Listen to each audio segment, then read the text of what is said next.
അസ്സലാമു അലൈക്കും വറഹ്മത്തുള്ളാഹി വബറകാതുഹു. അൽഹംദുലില്ലാഹി റബ്ബിൽ ആലമീൻ. അല്ലാഹുമ്മ സ്വല്ലി അലാ സയ്യിദിന മുഹമ്മദിൻ വഅലാ ആലിഹി വസഹ്ബിഹി അജ്മഈൻ. അമ്മാ ബഅദ്. ജീവിതത്തിൽ ഒരിക്കൽ കൂടി ഒരു ദുൽഹിജ്ജ മാസത്തെ സ്വീകരിക്കാനുള്ള ഒരുക്കത്തിലാണ് നാം ഒക്കെയുള്ളത്. പരിശുദ്ധമായ റമളാൻ മാസം കഴിഞ്ഞാൽ പിന്നെ ഇബാദത്തുകൾക്ക് ഏറ്റവും കൂടുതൽ പ്രതിഫലം ലഭിക്കുന്ന വളരെ സന്തോഷമായ ഒരു മുഹൂർത്തമാണ് പരിശുദ്ധമായ ദുൽഹിജ്ജയിലെ 1 മുതൽ 10 അടങ്ങിയ ദിവസങ്ങൾ. അതുകൊണ്ട് തന്നെ വിജയിക്കണമെന്ന് ആഗ്രഹിക്കുന്ന ഒരു വിശ്വാസി ഈ ദിവസങ്ങളിൽ ധാരാളമായി ഇബാദത്തുകളെ കൊണ്ട് ധന്യമാവാൻ ശ്രദ്ധിക്കേണ്ടതുണ്ട്. പ്രത്യേകിച്ച് ദുൽഹിജ്ജ 1 മുതൽ 9 അടങ്ങിയ ദിവസങ്ങളിലെ നോമ്പ് വളരെ പ്രതിഫലം ലഭിക്കുന്നതാണ്. ദുൽഹിജ്ജ 9 അറഫ ദിവസത്തെ നോമ്പിലൂടെ അല്ലാഹു സുബ്ഹാനഹു വ തആല 2 വർഷത്തെ പാപങ്ങൾ പുറത്തു തരുമെന്ന് സയ്യിദുനാ മുഹമ്മദുർ റസൂലുള്ളാഹി സ്വല്ലല്ലാഹു അലൈഹി വസല്ലമ തങ്ങൾ നമ്മെ പഠിപ്പിച്ചിട്ടുണ്ട്. അങ്ങനെ ഇബാദത്തുകൾക്ക് ധാരാളമായിട്ട് പ്രതിഫലം ലഭിക്കുന്ന ഈ ദിവസങ്ങളിലേക്കാണ് ഇനി നാം പ്രവേശിക്കുന്നത്.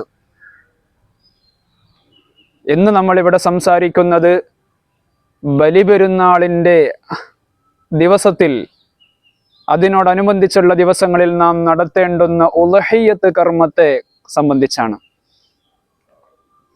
ഉളഹിയ്യത്ത് കർമ്മം നടത്തുന്നതിലൂടെ ഒരു മനുഷ്യനിക്ക് വലിയ പ്രതിഫലം അല്ലാഹു സുബ്ഹാനഹു വ തആല നൽകുന്നുണ്ട്. ഉളഹിയ്യത്തിന്റെ മഹത്വത്തെക്കുറിച്ച് സഹാബത്ത് നബി സല്ലല്ലാഹു അലൈഹി വസല്ലമ തങ്ങളോട് ചോദിച്ചപ്പോൾ നബി സല്ലല്ലാഹു അലൈഹി വസല്ലമ തങ്ങൾ പറഞ്ഞത് സുന്നത്തു അബീക്കും ഇബ്രാഹിം. മഹാനായ ഇബ്രാഹിം നബി അലൈഹിസ്സലാമിന്റെ ത്യാഗസമ്പൂർണമായ ഒരു അനുസ്മരണമാണ് ഉളഹിയ്യത്ത് എന്നുള്ളത്. അതിൻ്റെ ചരിത്ര പശ്ചാത്തലമൊക്കെ നമുക്കറിയാം. മഹാനായ ഇബ്രാഹിം നബി അലൈഹിസ്സലാം മനസ്സുരുകിയുള്ള പ്രാർത്ഥനയുടെ ഫലമായി അല്ലാഹു സുബ്ഹാനഹു വ തആല നൽകിയ സന്താനം മഹാനായ ഇസ്മായിൽ നബി അലൈഹിസ്സലാം. ആ ഇസ്മായിൽ നബി അലൈഹിസ്സലാം എന്ന പൊന്നുമോനെ അള്ളാഹുവിൻ്റെ മാർഗത്തിൽ ബലിയെറുക്കണമെന്നുള്ള ഒരു കൽപ്പന അള്ളാഹു പുറപ്പെടുവിക്കുന്നതിലൂടെ ഇബ്രാഹിം നബി അലൈഹിസ്സലാം അതിന് സന്നദ്ധനാവുകയും മകൻ ഇസ്മായിൽ നബി അലൈഹിസ്സലാമിൻ്റെ പരിപൂർണ പിന്തുണ ലഭിക്കുകയും ചെയ്തതോടുകൂടെ ഇബ്രാഹിം നബി അലൈഹിസ്സലാം അള്ളാഹുവിൻ്റെ ആ കൽപ്പന നിറവേറ്റാൻ വേണ്ടി ഒരുങ്ങിയപ്പോൾ അല്ലാഹു സുബ്ഹാനഹു വ തആല സ്വർഗത്തിൽ നിന്ന് ഒരു ആടിനെ കൊടുത്തുകൊണ്ട് മകന് പകരമായിട്ട് ഈ ആടിനെ അറുത്താൽ മതി എന്ന് പറഞ്ഞ് ഇബ്രാഹിം നബി അലൈഹിസ്സലാം ആ ആടിനെ അറുക്കുകയും പരിശുദ്ധമായ ഇസ്ലാമിലെ ആദ്യത്തെ ബലിയായി അത് മാറുകയും ചെയ്തു. എൻ്റെ പ്രിയപ്പെട്ട കൂട്ടുകാരെ, മഹാനായ ഇബ്രാഹിം നബി അലൈഹിസ്സലാമിൻ്റെയും അവിടുത്തെ പൊന്നു മകനായ ഇസ്മായിൽ നബി അലൈഹിസ്സലാമിൻ്റെയും ത്യാഗസമ്പൂർണമായ ആ ഒരു ജീവിത പശ്ചാത്തലമായിരുന്നല്ലോ ഉളുഹിയ്യത്ത്. ആ ഉളുഹിയ്യത്തിന് വലിയ പ്രതിഫലങ്ങളുണ്ട്. ഉളുഹിയ്യത്തിന് വലിയ ശ്രേഷ്ഠതകൾ ഹദീസുകളിൽ നമുക്ക് വായിക്കാൻ പറ്റും. നമ്മൾ ബലിയെറുക്കുന്ന ആ ഒരു മൃഗം നാളെ സിറാത്ത് പാലം വിട്ടുകിടക്കാനുള്ള ഒരു വാഹനമായി നമുക്ക് മുമ്പിൽ പ്രത്യക്ഷപ്പെടുമെന്ന് സയ്യിദുനാ മുഹമ്മദുർ റസൂലുള്ളാഹി സ്വല്ലല്ലാഹു അലൈഹി വസല്ലമ തങ്ങൾ നമ്മെ പഠിപ്പിക്കുന്നുണ്ട്. ആ അറുക്കപ്പെടുന്ന മൃഗത്തിന്റെ ഓരോ രോമത്തിനനുസരിച്ചും അല്ലാഹു സുബ്ഹാനഹു വ തആല 10 ഹസനത്ത് വീതം പ്രതിഫലം നൽകും. അതുപോലെ തന്നെ ബലിയെറുക്കുന്ന സമയത്ത് ആ മൃഗത്തിന്റെ രക്തം ഭൂമിയിലേക്ക് വീഴുന്നതോടുകൂടെ അയാളുടെ മുഴുവൻ പാപങ്ങളും അല്ലാഹു സുബ്ഹാനഹു വ തആല പുറത്തു കൊടുക്കുമെന്ന് സയ്യിദുനാ മുഹമ്മദുർ റസൂലുള്ളാഹി സ്വല്ലല്ലാഹു അലൈഹി വസല്ലമ തങ്ങൾ നമ്മെ പഠിപ്പിക്കുന്നു. അങ്ങനെ എണ്ണിയാലൊടുങ്ങാത്ത വലിയ പ്രതിഫലങ്ങൾ ഉളുഹിയ്യത്തിലൂടെ ഒരു മനുഷ്യന് ലഭിക്കും. അത്രയും ശ്രേഷ്ഠതയുള്ള ഈ ബലിയെറുക്കൽ, ഈ ഉളുഹിയ്യത്ത് കഴിയുന്നവരൊക്കെ നടത്തണമെന്ന് സാന്ദർഭികമായി ഓർമ്മപ്പെടുത്തുകയാണ്. ഈ ഉളുഹിയ്യത്ത് അറുക്കാൻ സൗകര്യമുണ്ടായിട്ടും അതിനുള്ള സാമ്പത്തിക ശേഷിയുണ്ടായിട്ടും അത് അറുക്കാത്തവൻ എൻ്റെ മുസല്ലയിലേക്ക് അടുക്കരുത് എന്ന് സയ്യിദുനാ മുഹമ്മദുർ റസൂലുള്ളാഹി, അവൻ വല്ല ജൂതനോ യഹൂദിയോ നസ്രാനിയോ ആയിട്ടൊക്കെ മരിക്കട്ടെ എന്ന് നബി സല്ലല്ലാഹു അലൈഹി വസല്ലമ തങ്ങൾ പറഞ്ഞതായി കാണാം. അപ്പോൾ വളരെ ഗൗരവമുള്ള കാര്യമാണ്. അറുക്കാൻ ശേഷിയുണ്ടെങ്കിൽ, അതിനുള്ള സാമ്പത്തിക സൗകര്യമൊക്കെ ഉണ്ടെങ്കിൽ അത് അറുക്കുക തന്നെ വേണം. അത് ഒഴിവാക്കൽ കറാഹത്താണ്. ഉളുഹിയ്യത്ത് അതിൻ്റെ അടിസ്ഥാന വിധി അത് സുന്നത്താണ്, മുഅക്കദായ സുന്നത്താണ്, വളരെ ശക്തമായ സുന്നത്താണ്. ഇത്രയും ശ്രേഷ്ഠതകൾ നിറഞ്ഞ ഈ ഉളുഹിയ്യത്ത് കർമ്മത്തെ, ഈ ഉളുഹിയ്യത്ത് കർമ്മമാണ് ബലിപെരുന്നാളിൻ്റെ അന്ന് നമ്മൾ ചെയ്യുന്ന സുന്നത്തായ കർമ്മങ്ങളിൽ ഏറ്റവും ശ്രേഷ്ഠമായ ഇബാദത്ത് എന്ന് നാം മനസ്സിലാക്കേണ്ടതുണ്ട്. ഉളുഹിയ്യത്തിൻ്റെ ശ്രേഷ്ഠതകൾ വിവരിച്ചുകൊണ്ട് മഹാനായ തഅവ ഉസ്താദ് അവിടുത്തെ അൽ മവാഹിബുൽ ജലിയയിൽ വിശദീകരിക്കുന്നത് നമുക്ക് കാണാൻ പറ്റും. ഉളുഹിയ്യത്താരറുക്കുന്നു എന്നാലവനത് പാലം സിറാത്തിൽ മർക്കബെന്നാണുള്ളത്. പറയുന്നു തിരുനബി ഏതൊരാൾ ഉളുഹിയ്യത്ത് അറുത്താലതെത്തും നാളെ ഖബർ സമീപത്ത്. അതിനുള്ള രോമം സ്വർണമാണിരു കണ്ണുകൾ, മാണിക്യമാ കൂടാതെ പൊന്നാ കൊമ്പുകൾ. അത് സാഹിബുൽ ഖബറോട് പറയും വന്ന്, ഞാൻ നിന്റെ ഉളുഹിയ്യത്ത നടക്കരുതിന്ന്. ഉടൻ തന്നെ കയറും തൽക്ഷണം കുതിക്കുന്നതാ, അർശിന്റെ തണലിൽ ചെന്നതും നിൽക്കുന്നതാ. എന്ത് മനോഹരമായിട്ടാണ് തഅവ ഉസ്താദ് അതിനെ അവതരിപ്പിക്കുന്നത്. അല്ലാഹു സുബ്ഹാനഹു വ തആല ഇത്രയും ശ്രേഷ്ഠതകൾ നിറഞ്ഞ, ഇത്രയും പ്രതിഫലങ്ങൾ വാരിക്കൂട്ടാൻ പറ്റുന്ന ഈ ഉളുഹിയ്യത്ത് കർമ്മത്തെ നമുക്ക് നിർവഹിക്കാനുള്ള തൗഫീക്ക് അള്ളാഹു നൽകി അനുഗ്രഹിക്കുമാറാവട്ടെ. ജീവിതത്തിൽ ഒരിക്കൽ മാത്രം ചെയ്യേണ്ടതല്ല ഉളുഹിയ്യത്ത്. എല്ലാ വർഷവും ഒരാൾക്ക് അതിനുള്ള സാമ്പത്തിക ശേഷിയുണ്ടെങ്കിൽ ഉളുഹിയ്യത്ത് അറുക്കൽ ശക്തമായ സുന്നത്താണ്. അള്ളാഹു സുബ്ഹാനഹു വ തആല നമുക്കൊക്കെ അതിനുള്ള തൗഫീക്ക് നൽകി അനുഗ്രഹിക്കുമാറാവട്ടെ. ഇന്ന് നമ്മൾ ഇവിടെ ചർച്ച ചെയ്യുന്നത് ഉളുഹിയ്യത്തിൻ്റെ മസ്അലകളെ കുറിച്ചാണ്. ഏത് തരത്തിലുള്ള മൃഗമാണ് ഉളുഹിയ്യത്ത് അറുക്കേണ്ടത്, അതിൻ്റെ സമയം എപ്പോഴാണ്, ആ മാംസം എന്താണ് ചെയ്യേണ്ടത്, അത് ആർക്കാണ് വിതരണം ചെയ്യേണ്ടത് തുടങ്ങിയ ഉളുഹിയ്യത്തുമായി ബന്ധപ്പെട്ട ചില വിഷയങ്ങളാണ് ഇന്ന് നമ്മൾ ഇതിലൂടെ സംസാരിക്കുന്നത്. വീഡിയോ പരിപൂർണമായും കേൾക്കുക, പഠിക്കുക. അല്ലാഹു സുബ്ഹാനഹു വ തആല നല്ല അറിവുകൾ കരസ്ഥമാക്കാനുള്ള തൗഫീക്ക് നമുക്കൊക്കെ നൽകി അനുഗ്രഹിക്കുമാറാവട്ടെ. ആർക്കാണ് ഉളുഹിയ്യത്ത് സുന്നത്തുള്ളത്? ബലിപെരുന്നാളിൻ്റെ അന്നത്തെ ദിവസം താൻ ചെലവ് കൊടുക്കൽ നിർബന്ധമായവരുടെ ആവശ്യങ്ങൾ കഴിഞ്ഞ് ഉളുഹിയ്യത്ത് അറുക്കാൻ ആവശ്യമായ സമ്പത്തുള്ളവർക്ക് ഉളുഹിയ്യത്ത് സുന്നത്താണ്. എന്താണ് നാം ഉളുഹിയ്യത്ത് അറുക്കേണ്ടത്? ആട്, മാട്, അതുപോലെ ഒട്ടകം, ഈ മൃഗങ്ങളെയാണ് ഉളുഹിയ്യത്തായിട്ട് പരിഗണിക്കുക. മാട് എന്ന് പറയുമ്പോൾ പശു, മൂരി, കാള, പോത്ത് ഇതെല്ലാം മാട് ഇനത്തിൽപ്പെട്ടതാണ്. ആടിന് 2 വയസ്സ് പൂർത്തിയായി മൂന്നാമത്തെ വയസ്സിലേക്ക് പ്രവേശിക്കണം. അതുപോലെ തന്നെ മാടിനും 2 വയസ്സ് പൂർത്തിയായി 3-ാമത്തെ വയസ്സിലേക്ക് പ്രവേശിക്കണം. ഒട്ടകത്തിന് 5 വയസ്സ് പൂർത്തിയായി 6-ാമത്തെ വയസ്സിലേക്ക് പ്രവേശിക്കണം. നമ്മുടെ നാടുകളിലൊക്കെ കൂടുതൽ ആടും മാടും ആണ് അറുക്കാറുള്ളത്. ഒട്ടകത്തെ അറുക്കുന്നത് അപൂർവമാണ്. അപ്പോൾ വയസ്സ് ആടിന് 2 വയസ്സ് പൂർത്തിയായി 3-ാമത്തെ വയസ്സിലേക്ക് പ്രവേശിക്കണം. മാടിന് 2 വയസ്സ് പൂർത്തിയായി 3-ാമത്തെ വയസ്സിലേക്ക് പ്രവേശിക്കണം. ഒട്ടകമാണെങ്കിൽ 5 വയസ്സ് പൂർത്തിയായി 6-ാമത്തെ വയസ്സിലേക്ക് പ്രവേശിക്കണം. ഇവിടെ നമുക്ക് എങ്ങനെയാണ് ഈ വയസ്സ് അറിയാൻ കഴിയുക? വയസ്സ് നമ്മൾ പരിഗണിക്കുന്നത് ഈ മൃഗങ്ങളെ പോറ്റി പരിചയമുള്ള മൃഗങ്ങളുമായി ബന്ധപ്പെട്ട ആളുകൾ, അവരുടെ വാക്കാണ് നമ്മൾ അതിൽ സ്വീകരിക്കേണ്ടത്. ഇനി നമ്മൾ തന്നെ വളർത്തിയതാണെങ്കിൽ അതിൻ്റെ വയസ്സ് നമുക്കറിയാൻ പറ്റും. അങ്ങനെയല്ല എങ്കിൽ അതുമായി ബന്ധപ്പെട്ട വിദഗ്ധരായ, അതിൽ നല്ല അറിവുള്ള ആളുകളുടെ വാക്കുകളാണ് നമ്മൾ സ്വീകരിക്കേണ്ടത്. ഇവിടെ നാം ശ്രദ്ധിക്കേണ്ടത്, നാം അറുക്കുന്ന മൃഗം അത് ന്യൂനതകളില്ലാത്ത മൃഗമായിരിക്കണം. ന്യൂനതകൾ കൊണ്ട് ഉദ്ദേശിക്കുന്നത് മാംസം കുറവുള്ളത് ഒരു ന്യൂനതയാണ്. ഇപ്പോൾ മാംസം കുറവാണെങ്കിലും, ഇപ്പോൾ മാംസം ഉണ്ടെങ്കിലും കുറച്ചു കഴിഞ്ഞ് മാംസം കുറയാൻ സാധ്യതയുള്ളതും ന്യൂനതയിൽപ്പെട്ടത് തന്നെയാണ്. അതുപോലെ മെലിഞ്ഞൊട്ടിയത് ന്യൂനതയാണ്. ഭ്രാന്ത് ന്യൂനതയാണ്. ചെവി, നാവ്, അതുപോലെ വാല്, അകിട് എന്നിവയിൽ നിന്ന് അല്പമെങ്കിലും മുറിച്ചു കളയപ്പെട്ടത് ആ മൃഗത്തിൻ്റെ ന്യൂനതയാണ്. ഒരു കണ്ണിനാണെങ്കിലും കാഴ്ച നഷ്ടപ്പെട്ടത്, അതുപോലെ മുടന്തുള്ളത്, ശക്തിയായ രോഗമുള്ളത്, കുറഞ്ഞ തോതിലാണെങ്കിലും ചൊറിയുള്ളത്, എല്ലൊടിഞ്ഞത്, ജന്മന ചെവിയില്ലാത്തത്, അതുപോലെ അറുക്കുന്ന സമയത്ത് കിടക്കുമ്പോൾ എല്ലു പൊട്ടുക പോലത്തെ വിഷയങ്ങൾ, ഇതെല്ലാം ന്യൂനതകളിൽപ്പെട്ടതാണ്. അപ്പോൾ ഇത്തരം ന്യൂനതകളൊന്നും ഇല്ലാത്ത രൂപത്തിലുള്ള മൃഗത്തെയാണ് നമ്മൾ ബലിയറുക്കേണ്ടത്. അതുപോലെ തന്നെയാണ് മുഴുവൻ പല്ലുകളും നഷ്ടപ്പെട്ട മൃഗം, അത് ന്യൂനതയാണ്. എന്നാൽ കൊമ്പ് ഇല്ല, അല്ലെങ്കിൽ കൊമ്പ് മുറിഞ്ഞിട്ടുണ്ട്, ഇതൊരു പ്രശ്നമല്ല, ഇത് ന്യൂനതയായിട്ട് പരിഗണിക്കുകയില്ല. എങ്കിലും നല്ല കൊമ്പുള്ളതിന് അറുക്കലാണ് സുന്നത്ത്. ഇനി കൊമ്പില്ലെങ്കിലും കൊമ്പ് മുറിഞ്ഞതാണെങ്കിലും അത് ന്യൂനതയിൽ പെടുകയില്ല. എപ്പോഴാണ് ഈ ഉളുഹിയ്യത്ത് അറുക്കേണ്ട സമയം? ബലിപെരുന്നാളിൻ്റെ അന്ന് സൂര്യൻ ഉദിച്ചതിന് ശേഷം ലളിതമായ രൂപത്തിൽ 2 റക്അത്ത് നിസ്കരിക്കാനും അതുപോലെ ഖുതുബ നിർവഹിക്കാനും ഉള്ള സമയം കഴിഞ്ഞതിന് ശേഷം ഉളുഹിയ്യത്തിന്റെ സമയം ആരംഭിക്കും. നമ്മൾ നേരത്തെ ളുഹാ സമയം പരിചയപ്പെടുത്തിയിരുന്നു. ആ ളുഹാ സമയമാണ് ഉളുഹിയ്യത്തിന്റെ സമയവും. അപ്പോൾ സൂര്യൻ ഉദിച്ച് ഒരു 20 മിനിറ്റിന് ശേഷം ലളിതമായ രൂപത്തിൽ 2 റക്അത്ത് നിസ്കരിക്കാനും അതുപോലെ ഖുതുബ നിർവഹിക്കാനുമുള്ള സമയം കഴിഞ്ഞതിന് ശേഷം, അത് കഴിയുന്നതോടുകൂടെ ഈ ഉളുഹിയ്യത്തിന്റെ സമയം ആരംഭിക്കും. അതു മുതൽ ദുൽഹിജ്ജ 13 മഗ്രിബ് വരെയാണ് ഉളുഹിയ്യത്തിന്റെ സമയം.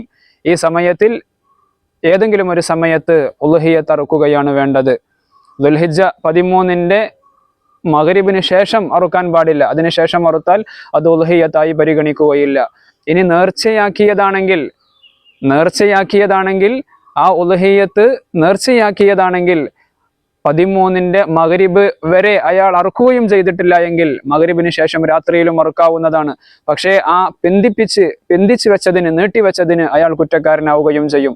എങ്കിലും ആ മഗ്രിബിന് ശേഷം അറുത്താലും അയാളുടെ ആ നിർബന്ധ ബാധ്യത വീടുകയും ചെയ്യും.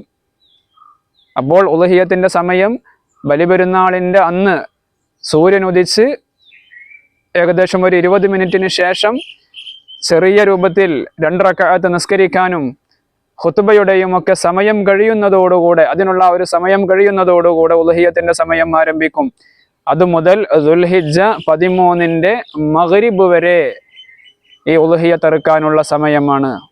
ഇനി വളരെ പ്രധാനപ്പെട്ട ഒരു വിഷയമാണ് നമ്മൾ പറയുന്നത്. ഈ ഉളുഹിയ്യത്തിന്റെ മാംസം ആർക്കാണ് നാം കൊടുക്കേണ്ടത്? അത് സക്കാത്തിന്റെ അവകാശികൾക്ക് മാത്രമാണോ കൊടുക്കേണ്ടത്? അല്ല, നാട്ടിലെ സമ്പന്നരായ ആളുകൾക്ക് കൊടുക്കാൻ പറ്റുമോ? അഹ്ലുബൈത്ത് തങ്ങന്മാർക്ക് കൊടുക്കാൻ പറ്റുമോ? ഇതൊക്കെയാണ് നാം പറയുന്നത്. സുന്നത്തായ ഉളുഹിയ്യത്തിന്റെ മാംസം സക്കാത്തിന്റെ അവകാശികളായ ഫക്കീർ, മിസ്കീൻ പോലത്തവർക്ക് അല്പമെങ്കിലും നാം കൊടുക്കണം. അതുപോലെ സമ്പന്നരായ ആളുകൾക്ക് കൊടുക്കാം, അഹ്ലുബൈത്തിന് കൊടുക്കാം, സ്വന്തത്തിനും ഉപയോഗിക്കാം. താൻ ചെലവ് കൊടുക്കുന്നവർക്കൊക്കെ അത് ഉപയോഗിക്കാൻ പറ്റും. പക്ഷേ അതിൽ നിന്നൊരല്പമെങ്കിലും സക്കാത്തിന്റെ അവകാശികളായ ഫക്കീർ, മിസ്കീൻ, ആ സക്കാത്തിന്റെ അവകാശികളായ വിഭാഗത്തിന് നാം കൊടുക്കൽ നിർബന്ധമാണ്. എന്നാൽ നേർച്ചയാക്കിയ ഉളുഹിയ്യത്താണെങ്കിൽ അതിൽ നിന്നൊരല്പം പോലും ആ കർമ്മം നിർവഹിച്ച ആൾക്ക് എടുക്കാൻ പാടില്ല. അത് പരിപൂർണമായും സക്കാത്തിന്റെ അവകാശികൾക്ക് തന്നെ കൊടുക്കൽ നിർബന്ധമാണ്. നേർച്ചയാക്കിയ ഉളുഹിയ്യത്തിൽ നിന്ന് അല്പം പോലും സമ്പന്നർക്കോ അല്ലെങ്കിൽ സ്വന്തത്തിനോ അല്ലെങ്കിൽ അഹ്ലുബൈത്തിനോ ഒന്നും കൊടുക്കാൻ പാടില്ല.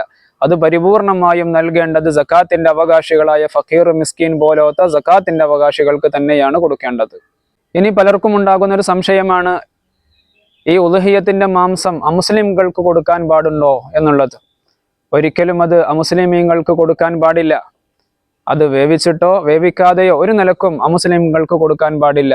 എന്നാൽ നമ്മുടെ നാടുകളിലൊക്കെ മതസൗഹാർദ്ദത്തിന്റെ പേരിൽ അമുസ്ലിംകളെ പെരുന്നാളിന്റെ അന്ന് നമ്മുടെ വീടുകളിൽ വിളിച്ച് സൽക്കരിക്കാറുണ്ട്. അങ്ങനെ വിളിച്ച് സൽക്കരിക്കുമ്പോൾ അവർക്ക് വേറെ ഉളുഹിയ്യത്തിൻ്റെതല്ലാത്ത വേറെ മാംസം വാങ്ങി അവരെ സൽക്കരിക്കാം, അതുകൊണ്ട് പ്രശ്നമില്ല. അല്ലാതെ അമുസ്ലിമീങ്ങൾക്ക് കൊടുക്കാൻ പാടില്ല എന്ന് മഹാനായ ഇമാം ഇബ്നു ഹജർ റളിയല്ലാഹു അൻഹു വളരെ വ്യക്തമായി രേഖപ്പെടുത്തിയിട്ടുണ്ട്.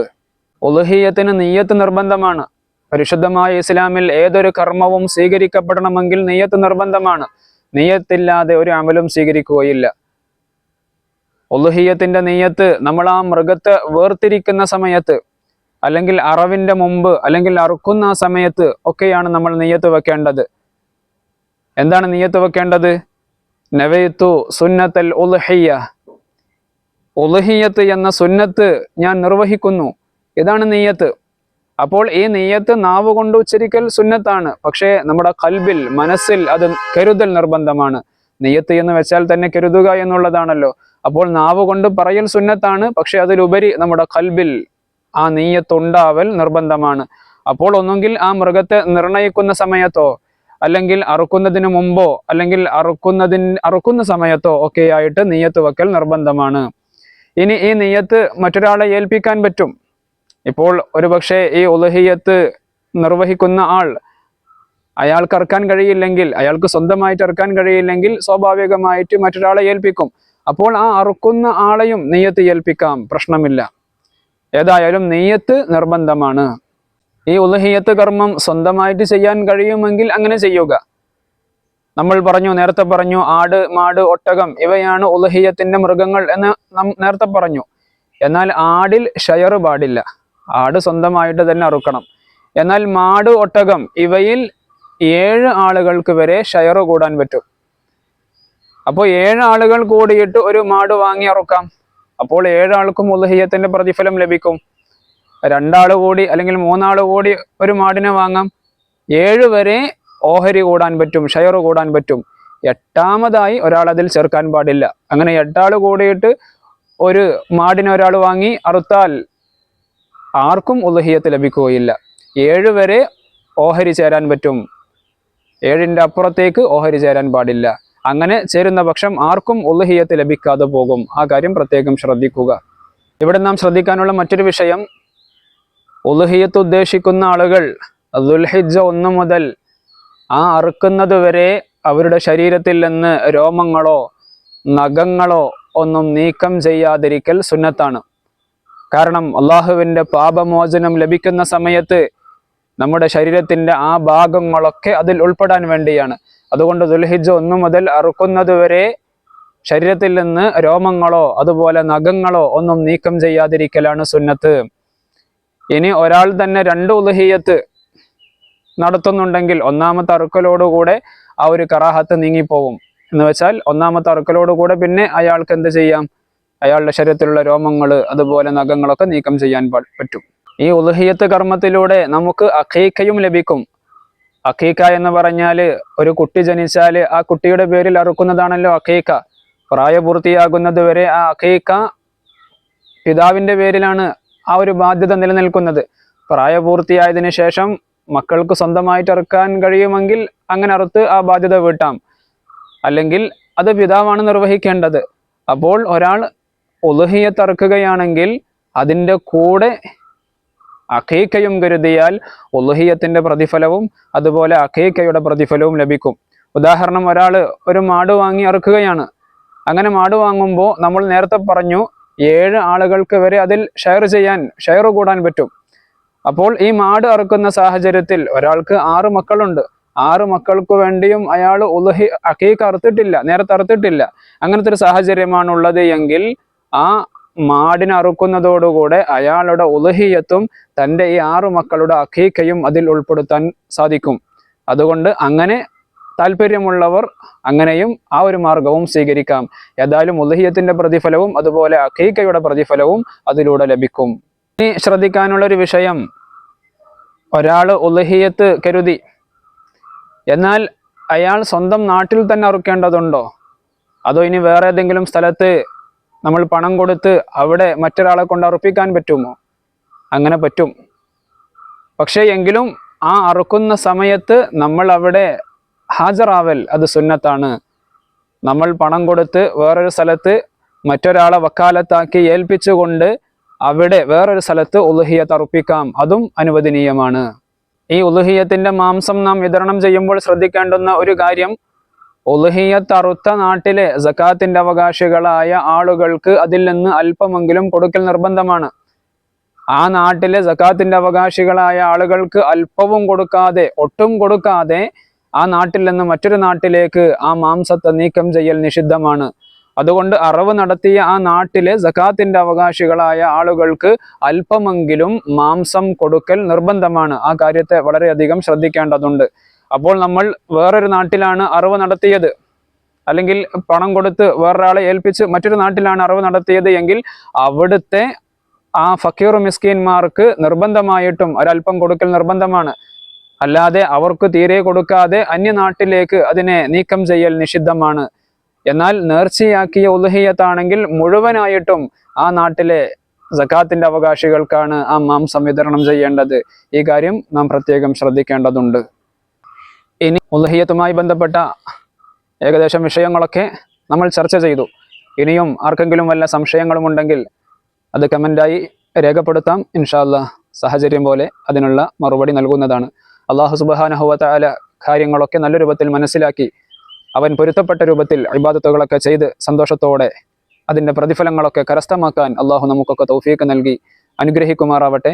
നിങ്ങൾ ഈ വീഡിയോ പരമാവധി ഷെയർ ചെയ്യുക.